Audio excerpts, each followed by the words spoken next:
பிரியமான சிகரம் தொடும் புறாக்கள் நேயர்கள் அனைவருக்கும் ஆண்டவர் இயேசுவின் நாமத்தில் அன்பின் வாழ்த்துக்கள். ஒவ்வொரு ஆண்டும் விஸ்வவாணி நற்செய்தி பணி இயக்கம் ஜூலை மாதத்தை பிரத்யேகப்படுத்தி ஜெப மாதமாக அனுசரித்து வருகிறது.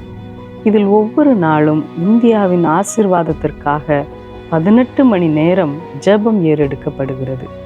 ஆகவே இன்றைய நிகழ்ச்சி ஒரு சிறப்பு ஜெப நிகழ்ச்சியாக அமைய இருக்கிறது.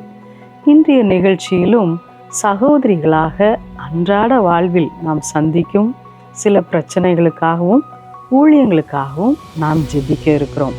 நீங்களும் இணைந்து ஜெபிக்கும் போது கர்த்தர் நம் விண்ணப்பங்களுக்கு பதில் அளிக்க வல்லவராக இருக்கிறார். வாங்க சேர்ந்து ஜெபிக்கலாம்.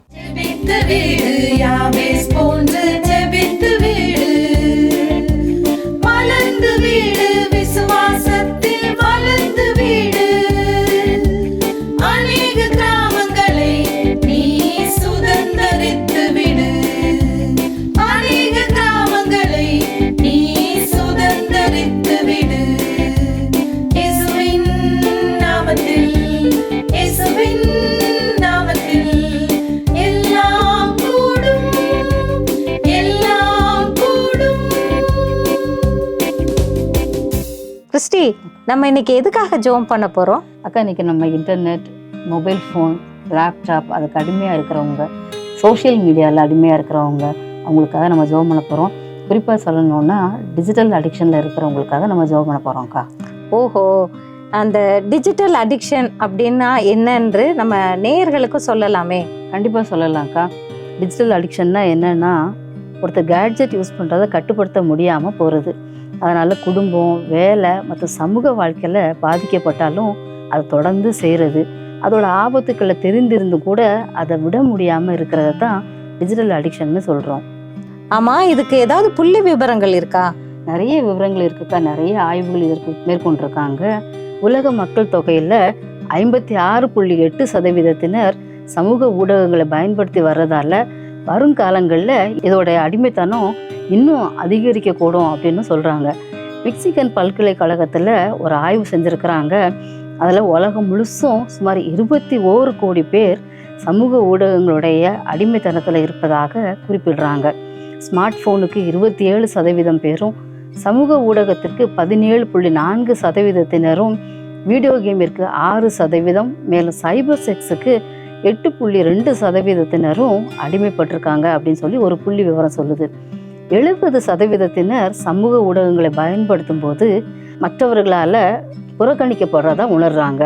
43% பேர் தங்களை போடுற போஸ்ட்டுக்கு லைக்கு கிடைக்காதனால அவங்க போஸ்ட்டை அவங்களே டெலீட் பண்ணுறாங்களாம். யாரும் கவனம் செலுத்தலை அப்படின்ற உணர்வு அவங்களுக்கு இன்ஃபீரியாரிட்டி காம்ப்ளெக்ஸ், ஆங்ஸைட்டியை ஏற்படுத்துது. மேலும் 35% இணைய வழி துன்புறுத்துதலுக்கு ஆளாகிறாங்க.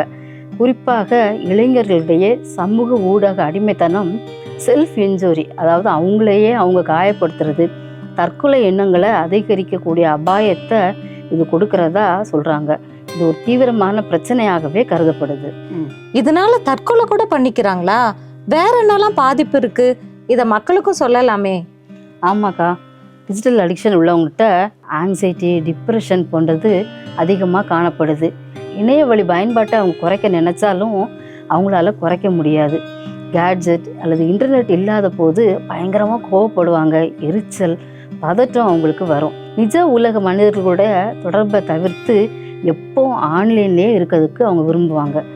மிட்நைட் வர அவங்க ஸ்க்ரீனே பார்த்துக்கிட்டு இருக்கிறதுனால கடுமையான தூக்க கோளாறு, கண் எரிச்சல், தலைவலி மற்றும் கழுத்து, முதுகு வலி ஏற்படுறதுக்கு அதிகமாக வாய்ப்பு இருக்குது. இவங்க சாப்பிட்றதையே அதை தள்ளி போடுவாங்க அல்லது சாப்பிடாமே இருந்துருவாங்க. அவங்களுடைய செல்ஃப் ஹைஜீனையும் அவங்க பராமரிக்கிறதுக்கு விரும்ப மாட்டாங்க. டீனேஜ் பிள்ளைங்க, இளைஞர்கள் அதிகமாக பாதிக்கப்படுறாங்க. புதிய ஆய்வு ஒன்றின்படி குழந்தை பருவத்திலேயே அதிக நேரம் ஸ்க்ரீனில் இருப்பது மூளையோட செயல்பாட்டில் மாற்றங்களை ஏற்படுத்துமா. ஆரம்ப பள்ளி வயதில் கவனத்தை ஒருமுகப்படுத்துதல், தன்னை கட்டுப்படுத்துதல், திடீர் உந்துதல்களை அடக்குதல் மற்றும் நடத்தை உணர்ச்சிகளை சரியாக கையாளுதல் போன்ற திறன்களில் சிரமங்கள் ஏற்பட வாய்ப்புள்ளது. நிறைய காரியங்களை குறித்து நம்ம பேசணும். இந்த காரியங்களுக்காகலாம் நம்ம ஜெபம் பண்ணலாமா? எங்களை அதிகமாக நேசிக்கிற அன்பின் ஆண்டவரே, அநேக காரியங்களை குறித்து நாங்கள் இப்போது பேசினோம். ஆண்டவரே, எங்களுடைய பிள்ளைகள் சாப்பிடும் போதும், விளையாடும் போதும், படிக்கும் போதும், ஸ்கூலுக்கு போகும்போதும் எப்போ பார்த்தாலும் அந்த மொபைலுக்கு அவங்க அடிமையாளாக இருக்கிறத நாங்கள் பார்க்குறோம். தேவனே, அப்படிப்பட்ட சூழ்நிலைகளை எங்களுடைய பிள்ளைகளுடைய வாழ்க்கையிலிருந்து நீ நீக்க வேண்டும் என்று சொல்லி ஜெபிக்கிறோம். விசேஷமாக வாலிப பிள்ளைகளுக்காக உம்முடைய பாத்திரையில வருகிறோம். ஆண்டவரே, வாலிபன் தன் வழியை எதனால் சுத்தம் பண்ணுவான்? உம்முடைய வேத வசனத்தின்படி தன்னை காத்து கொள்கிறதுனால் தானே என்று சொல்லி நாங்கள் வாசிக்கிறோமே. அதே போல எங்களுடைய பிள்ளைகளை நீங்க பரிசுத்தமாக காத்து கொள்ள வேண்டும் என்று சொல்லி ஜெபிக்கிறோம். கர்த்தாவே, ஆண்டவரே, அதிக நேரம் மொபைல், லேப்டாப் யூஸ் பண்றதுனால அவங்களுடைய கண்களுக்கு பாதிப்பு ஏற்படுவதை பார்க்கிறோம். தலைவலி வருகிறதை பார்க்கிறோம். நிறைய பிரச்சனைகள் அவங்களுடைய சரீரத்துல ஏற்படுவதை பார்க்கிறோம். ஆண்டவரே, இது எல்லாவற்றிலிருந்தும் எங்களுடைய பிள்ளைகளுக்கு நீங்க விடுதலை தாங்க. ஆண்டவரே, என்னை நோக்கி கூப்பிடு, நான் உனக்கு உத்தரவு கொடுத்து நீ அறியாததும் உனக்கு எட்டாததுமான பெரிய காரியங்களை அறிவிப்பேன் என்று சொன்ன தேவன், தன்னுடைய பிள்ளைகளுக்காக முழங்கால நிற்கிற பெற்றோருடைய ஜெபத்தை கேட்டு நீங்க பெரிய காரியத்தை செய்ய வேண்டும் என்று சொல்லி ஜெபிக்கிறோம். விசேஷமாக எங்களுடைய வாலிப பிள்ளைகள் ஆண்டவரே, இப்படிப்பட்ட காரியங்களிலே பெற்றோருக்கு தெரியாமல் ஈடுபட்டு இருப்பார்கள். ஆனால் அதிலிருந்து நீர் அவர்களுக்கு விடுதலை தர வேண்டும் என்று சொல்லி ஜெபிக்கிறோம். விடுதலை உம்மால மாத்திரமே கொடுக்க முடியும். ஆண்டவரே, குமாரன் உங்களை விடுதலை ஆக்கினால் மெய்யாகவே விடுதலையாவீர்கள் என்ற வேத வசனத்தின்படி நீர் பிள்ளைகளை விடுதலை பண்ணுங்க சுவாமி. எல்லாவற்றையும் இயேசு கிறிஸ்துவின் மூலமாய் வேண்டிக் கொள்கிறோம் அருமை பிதாவே, ஆமென்.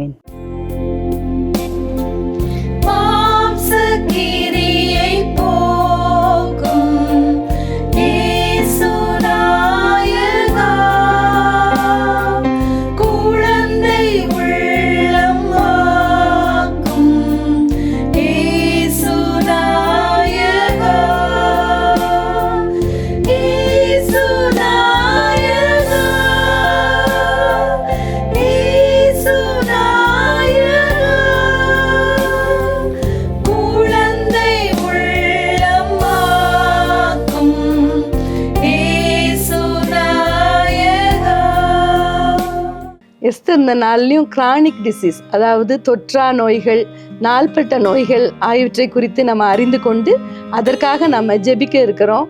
எந்தெந்த நோய்கள் இந்த வரிசையில வருது அதை சொல்ல முடியுமா? கண்டிப்பாக்கா. இந்த நாள்பட்ட நோய்கள் வரிசையில இருதய நோய், நீரிழிவு நோய், உயர் இரத்த அழுத்தம், புற்றுநோய், மூட்டுவலி ஆகிய நோய்கள் வருகிறதுக்கா. இந்த நோய்களினால் பாதிக்கப்பட்டவர்களுடைய புள்ளி விபரத்தை இந்த நேயர்களுக்கு நீ சொல்ல முடியுமா? நான் சொல்றேன்க்கா. உலக அளவுல பெரும்பாலும் இந்த தொற்றா நோய்கள் மொத்த உயிரிழப்புகள்ல சுமார் 74% காரணமா அமைகிறது.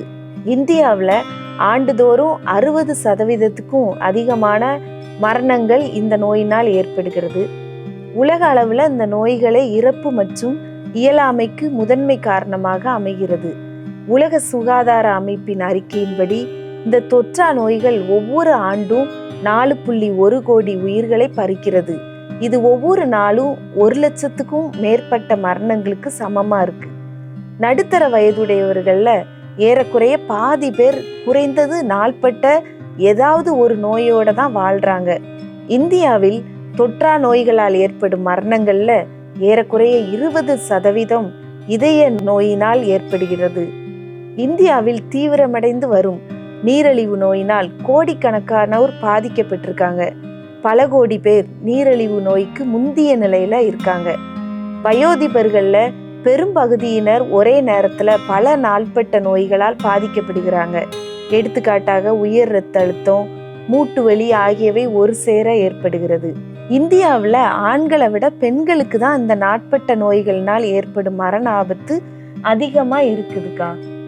அக்கா, இவ்வளவு பாதிப்புகளை உண்டாக்குறதுல இந்த நோய்கள் எந்த காரணத்தினால் வருகிறதுக்கா? விரைவான நகரமயமாகுதல், மாறி வரும் உணவு பழக்க வழக்கங்கள் மற்றும் சுற்றுச்சூழல் நோய்களின் அதிகரிப்புக்கு காரணமாக அமைகிறது. போதுமான உடற்பயிற்சி இல்லாமை, ஒரே இடத்தில் அதிக நேரம் உட்கார்ந்து வேலை செய்வது, இதெல்லாம் இதற்கு நேரடியான காரணங்களாக அமைகின்றன. மோசமான காற்றின் தரம் மற்றும் சுற்றுச்சூழல் மாசுபாடு காரணமாக மரணங்களில் கணிசமான பங்கு சுவாச கோளாறினால் ஏற்படுகிறது. இவ்வளவாக மோசமான தாக்கத்தை இந்த நோய்கள் ஏற்படுத்துகிறது. வேதத்துல 12 ஆண்டுகளாக அதிகமான உதிரப்போக்கினால கஷ்டப்பட்டு தன் ஆஸ்தி முழுவதையும் செலவழித்து வைத்தியம் பார்த்தும் சுகம் கிடைக்காதவளாக இயேசுவின் வஸ்திரத்தை ஓரத்தை தொட்ட அந்த ஸ்திரீக்கு அவரிடத்திலிருந்து வல்லமை புறப்பட்டு சென்று அற்புத சுகத்தை கொடுத்தது. அதே வேளையில் அப்போஸ்தலனாகிய பரிசுத்த பவுல் தன் சரீரத்தில் கொடுக்கப்பட்ட முள் நீங்கும்படிக்கு ஆண்டவரிடம் விண்ணப்பம் பண்ணியும் என் கிருபை உனக்கு போதும் என்று சொல்லி தன்னுடைய கிருபையை கொடுத்து அவரை தாங்கினார். இன்றும் பிணியாளிகளை குணமாக்கத்தக்கதாக கர்த்தருடைய வல்லமை விளங்குகிறது. கர்த்தருடைய கிருபை நம்மை தாங்கி வழி நடத்துகிறது. இப்பொழுதும் இப்பாடுகளின் வழியாக கடந்து செல்வோருக்காக நாம் இணைந்து ஜெபிப்போமா? இயேசுவே, அருமையான இந்த நாளிலும் ஆண்டவரே, அதிக நாட்களாக வியாதியின் பிடியிலே தொடர்ந்து சிகிச்சையில் இருக்கிற ஜனங்களுக்காக உடைய சமூகத்திலே நாங்கள் வருகிறோம். உபத்திரப்படுகளுடைய உபத்திரவத்தை நீர் ஒரு நாளும் அற்பமாய் எண்ணாதவர் ஆண்டவரே. உபத்திரவத்திலே நீர் உதவி செய்கிற ஆண்டவராய் இருக்கிறதற்காக நாங்கள் நன்றியோடு உம்மை துதிக்கிறோம், உம்மை ஸ்தோத்திரிக்கிறோம்.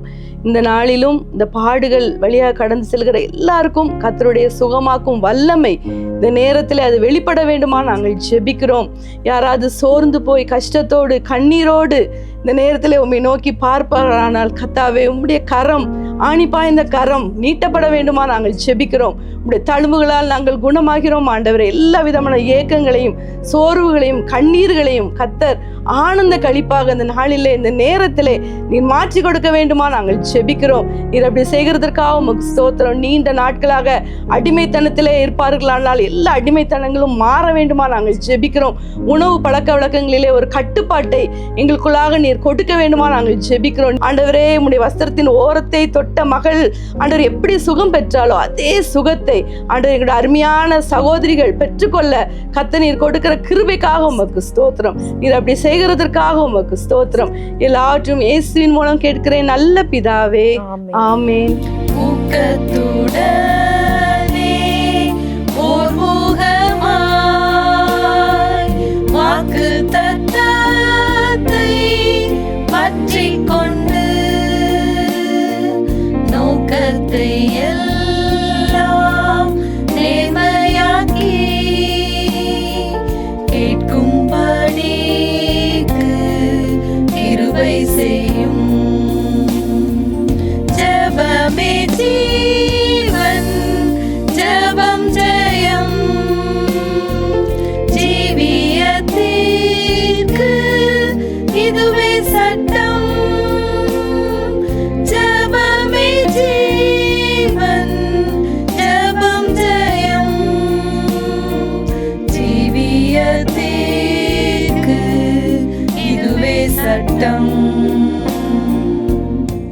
பிரிய சகோதரிகளே, இன்று நாம் உலகம் முழுவதும் மனிதர்களின் வாழ்க்கையை நேரடியாக பார்த்து கொண்டிருக்கும் ஒரு முக்கியமான விஷயத்தை பற்றி சிந்திக்க போகிறோம்.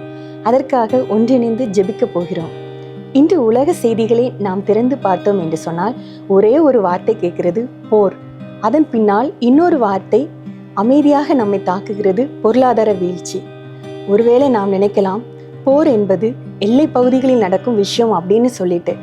ஆனால் உண்மையில் போரின் தாக்கம் நம்முடைய வீட்டின் சமையலறை வந்து சேர்க்கிறது.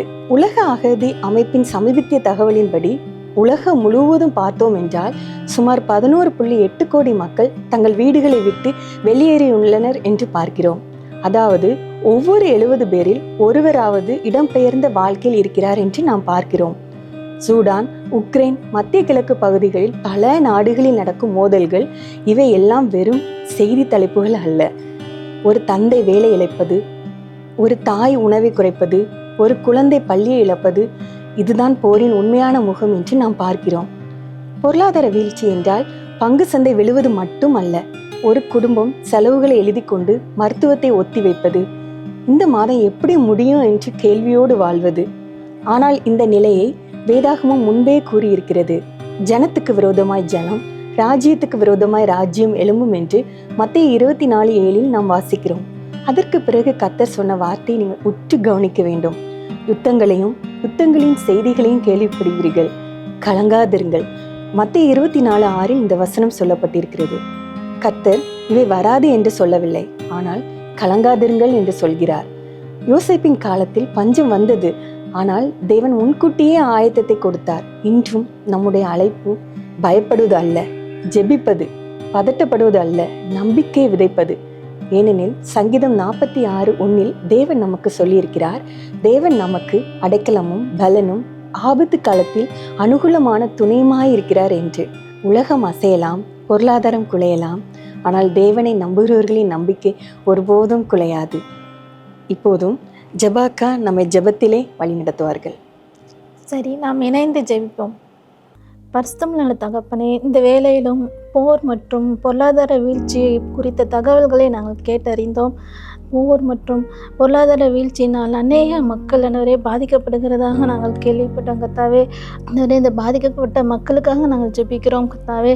அந்தவரே அவர்களுக்கு தேவைகளெல்லாம் நீங்கள் சந்திக்க வேண்டுமா நாங்கள் ஜெபிக்கிறோம். அவர்களுக்கு நல்ல பாதுகாப்பை உண்டாக்க முடியாது நாங்கள் ஜெபிக்கிறோம் கர்த்தாவே. அப்பாவி மக்கள், குழந்தைகள், இராணுவத்தினர் இவர்களெல்லாம் ஆண்டவரே அதிகமாக பாதிக்கப்படுகிறதாக நாங்கள் கேள்விப்பட்டோம் கர்த்தாவே. நீர் அவர்களுக்கு இரக்கம் செய்ய வேண்டுமா நாங்கள் ஜெபிக்கிறோம் கர்த்தாவே. குறிப்பாக நாங்கள் உலக தலைவர்களுக்காக நாங்கள் ஜெபிக்கிறோம் கர்த்தாவே. உலக தலைவர்களுக்கு நல்ல ஞானத்தை நீ தர வேண்டுமா நாங்கள் ஜெபிக்கிறோம். தலைவர்களுக்கிடையே நல்ல சமாதானத்தையும் நல்லிணக்கத்தையும் நீர் கொண்டு வர வேண்டுமா நாங்கள் ஜெபிக்கிறோம் கர்த்தாவே.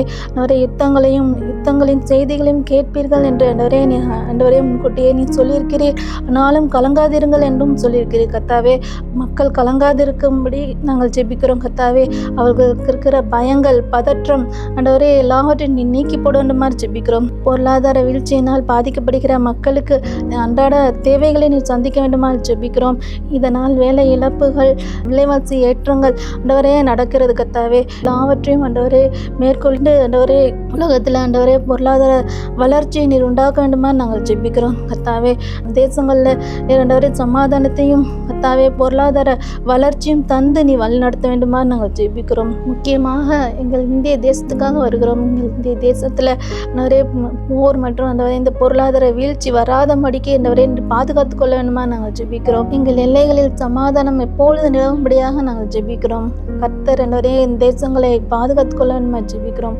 தொடர்ந்து வழிநடத்தும் காத்துக்குள்ளும் இயேசுவின் ஜெபங்களுக்கு நல்ல பிதாவே, ஆமென். கோபங்கள், சண்டைகள் ஆதாரம், மனக்கடினங்கள் ஆதாரம், தேசங்கள், ராஜ்யங்கள், யுத்தங்கள், நாசங்கள் ஆதாரம், ஆதாரம், தேசங்கள், ராஜ்யங்கள், யுத்தங்கள், நாசங்கள் ஆதாரம், ஆதாரம்.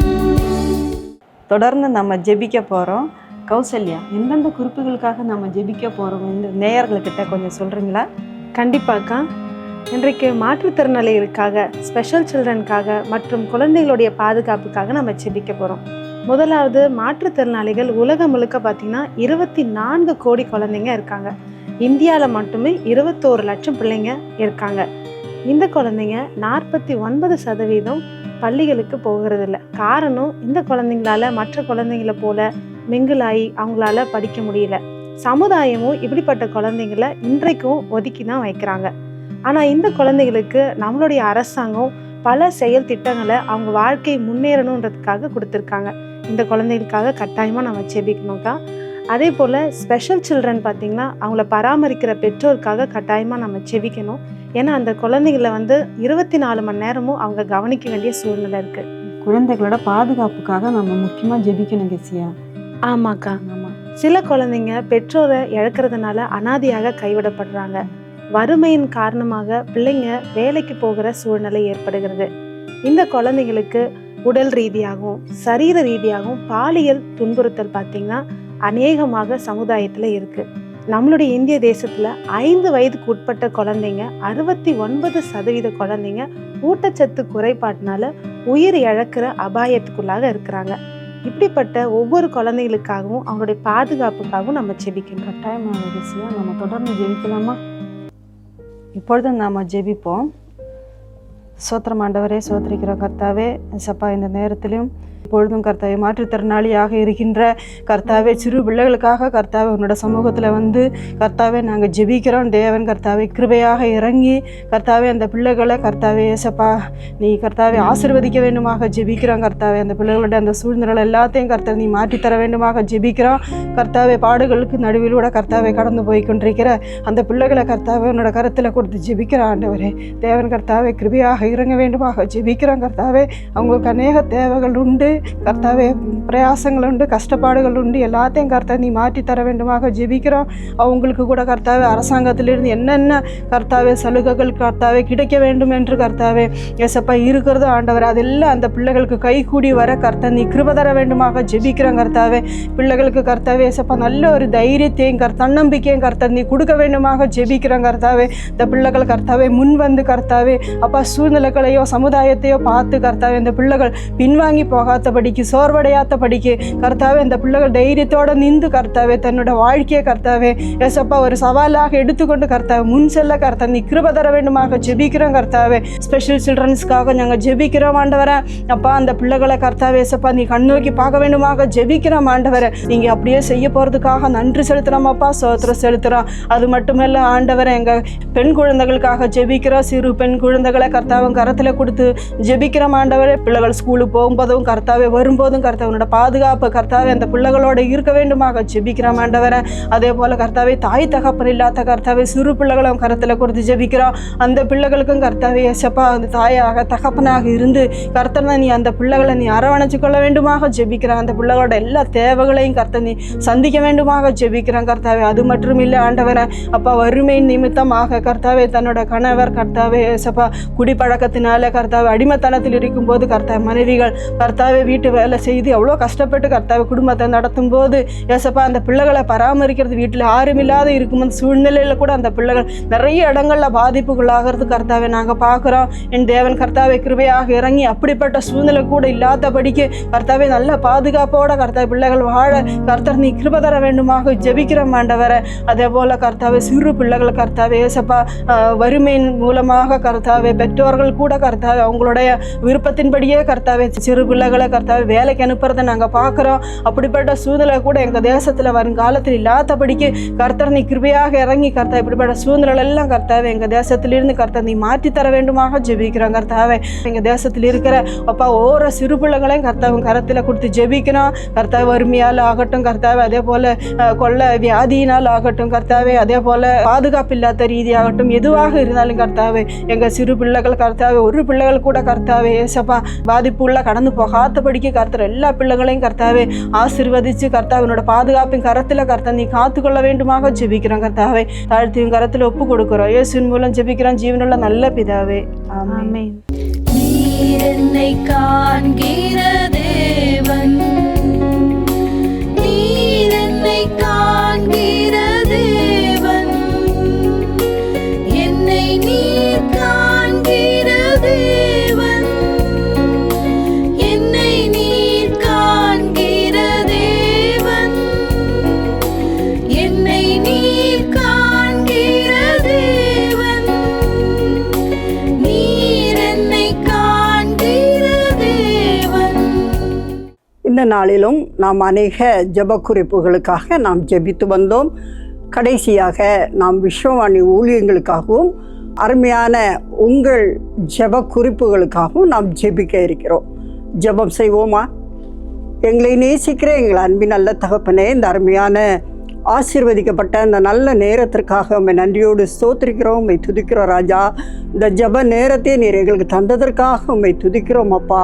ஆண்டவரே, இந்த நாளிலும் விஸ்வவாணி மூலமாக நடைபெறுகிற ஊழியங்களுக்காக நாங்கள் ஜெபிக்கிறோம். ஆண்டவரே, 1,00,000 கிராமங்கள் சுவிசேஷம் அறிவிக்கப்பட வேண்டும் என்கிற ஆண்டவரே தரிசன திட்டத்தோடு செயல்படுகிற ஆண்டவரே இந்த ஊழிய ஸ்தாபனத்தை நீர் ஆசீர்வதிக்க வேண்டுமாறு ஜெபிக்கிறோம். அதற்காக எடுக்கிற பிரயாசங்களை என் தேவன் அறிந்திருக்கிறீர். நீர் உதவி செய்ய வேண்டுமாறு நாங்கள் ஜெபிக்கிறோம் கர்த்தாவே. ஒவ்வொரு ஊழியக்காரருக்காகவும் நாங்கள் ஜெபிக்கிறோம். பணித்தளங்களிலே ஆண்டவரே இருக்கிற பிள்ளைகள் பாதுகாப்பாக சுகத்தோடு பலத்தோடு இருக்க நீர் உதவி செய்ய வேண்டுமாறு ஜெபிக்கிறோம். அநேக எதிர்ப்புகள் மத்தியிலே பிரயாசப்படுகிற பிள்ளைகளுக்கு ஆண்டவரே உம்முடைய கிருபை கூட இருக்க வேண்டுமாறு நாங்கள் ஜெபிக்கிறோம். ஊழியத்துக்கான திறந்த வாசலை நீர் எங்களுக்கு இந்த இந்திய தேசத்திலே தர வேண்டுமாறு நாங்கள் தாழ்மையோடு ஜெபிக்கிறோம் ராஜா. அதுபோல கர்த்தாவே, இந்த ஊழியத்தை கரம் கொடுத்து தாங்குகிற எல்லா குடும்பங்களுக்காகவும் ஜெபிக்கிறோம். ஒவ்வொரு பிள்ளைகளையும் நீர் தொடர்ந்து ஆசீர்வதிக்க வேண்டுமாறு நாங்கள் ஜெபிக்கிறோம். சுவிசேஷம் சீக்கிரமாய் ஆண்டவரே எல்லா இடங்களுக்கும் கடந்து செல்ல என் தேவன் உதவி செய்ய வேண்டுமாறு நாங்கள் ஜெபிக்கிறோம். அதுபோல இந்த நேரத்தில் நேரத்திலே கர்த்தாவே தேவையோடு இருக்கிற ஒவ்வொரு பிள்ளைகளுக்காகவும் நாங்கள் ஜெபிக்கிறோம் அப்பா. இந்த இரவு வேளையிலும் தகப்பனே ஆண்டவரே, இந்த நிகழ்ச்சியை பார்த்து கொண்டிருக்கிற ஒவ்வொரு நேயரையும் உம்முடைய கரத்திலே தருகிறோம். என் நாமத்தினாலே ஒருமனப்பட்டு நீங்கள் எவைகளை கேட்பீர்களோ அவைகளை பெற்றுக்கொள்வீர்கள் என்று சொல்லியிருக்கிற எங்கள் தேவன், கர்ப்பத்தின் கனிக்காக காத்திருக்கிற பிள்ளைகளுக்கு தேவன் இறங்கி அவருடைய கர்ப்பத்தை ஆசீர்வதிக்க வேண்டுமாறு நாங்கள் ஜெபிக்கிறோம். பண தேவைகளோடு இருக்கிற பிள்ளைகளுக்கு, ஆண்டவரே கடன் பிரச்சனையோடு இருக்கிற பிள்ளைகளுக்கு, யார் இருக்கா எனக்கு உதவி செய்ய யாரும் இல்லையே என்று சொல்லி அங்கெல்லாம் இருக்கிற பிள்ளைகளுக்கு, பயப்படாதே திகையாதே நான் உன்னோட கூட இருக்கிறேன் என்று சொன்ன தேவன், ஆண்டவரே அவருடைய தேவைகளை சீக்கிரமாய் சந்திக்க வேண்டுமாறு நாங்கள் ஜெபிக்கிறோம்.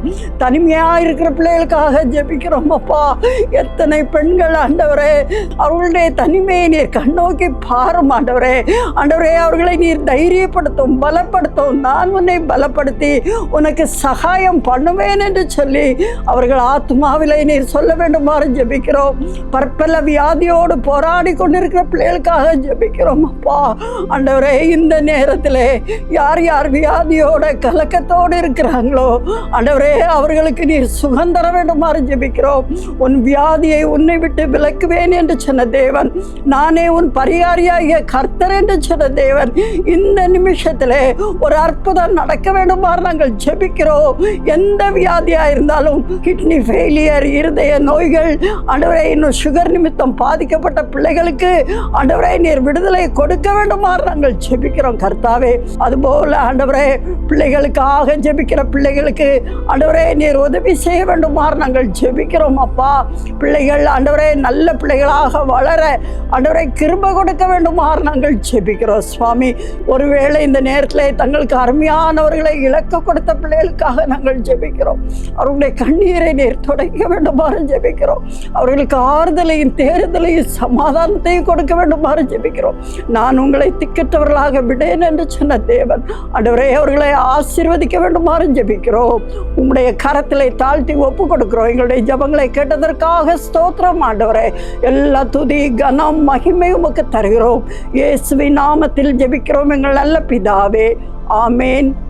என்னையும் என் வீட்டையும் கர்த்தரின் மட்டும் கொண்டு வந்ததற்கு நான் மாத்திரம், என் வீடம் மாத்திரம்,